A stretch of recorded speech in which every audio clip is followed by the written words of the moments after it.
Ang mga bagyo ay ilan sa pinakanakakatakot na kalamidad. Ang mga bagyong ito ay maaaring lumaki ng daan-daang milya ang lapad. Kaya nilang lamunin ang buong mga estado. Taglay nila ang napakalakas na hangin, nagdudulot ng mga buhawi at nagdudulot ng storm surges na kayang tangayin ang mga kotse, bahay at tao.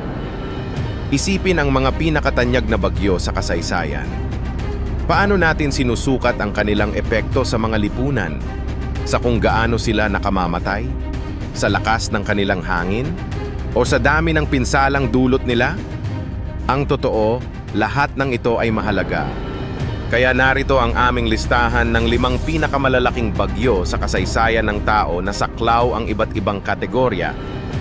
Sa mga kalamidad na may potensyal na kumitil ng maraming buhay, kakaunti lang ang katumbas ng mga bagyo. Ang hilagang bahagi ng Indian Ocean ay isa sa mga rehiyong nakakalikha ng maraming bagyo taon-taon, ngunit dito tinatawag silang cyclone. Ang lugar na ito ay madaling maapektuhan ng mga bagyo dahil maraming bansa dito ay hindi kayang magbigay ng sapat na silungan sa mga mamamayan nito. Number 5. Noong November 11, 1970, isang napakalakas na cyclone na tinatawag na Cyclone Bola ang nabuo sa Indian Ocean at tumama sa silangan ng Pakistan, na kilala ngayon bilang Bangladesh. Bagaman naglabas ng babala ang mga meteorological services na dapat magtago o lumikas ang mga residente, karamihan ay walang mapuntahang silungan. Nang tumama ang bagyo, winasak nito ang lahat ng nasa landas nito. Pagkatapos ng unos, nasa pagitan ng 300,000 hanggang 500,000 ang nasawi, kaya't ito ang tinuturing na pinakamapanirang bagyo sa kasaysayan ng tao. Sa lungsod ng Tazamuddin, kung saan nakatira ang 167,000 katao, halos 45% ng populasyon ang nasawi, karamihan ay dulot ng 35 feet na storm surge. Number 4. Bagyong Patricia noong 2015 ay isa sa pinakamalakas na bagyong naitala. Nagsimula ito sa baybayin ng Mexico sa Pacific Ocean at nagkaroon ng wind speed na 346 kilometers per hour. Nakakabahala na ang ganitong lakas ng hangin ay katulad ng lakas ng isang F4 na buhawi. Gayunpaman, bagamat malaki ang pinsala sa mga taniman at tirahan, mas maraming buhay ang naligtas sa pagkakataong ito. Number 3. Ang Typhoon Tip naman noong 1979 ang may hawak ng record bilang pinakamalaking bagyong naitala sa kasaysayan.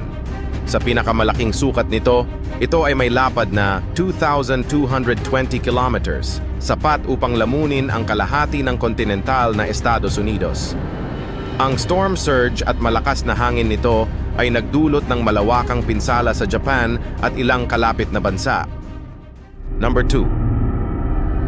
Noong 2005, ang Hurricane Katrina ang tumama sa New Orleans, Louisiana, at ito ay naging isa sa mga pinakamahal na kalamidad sa kasaysayan ng Estados Unidos.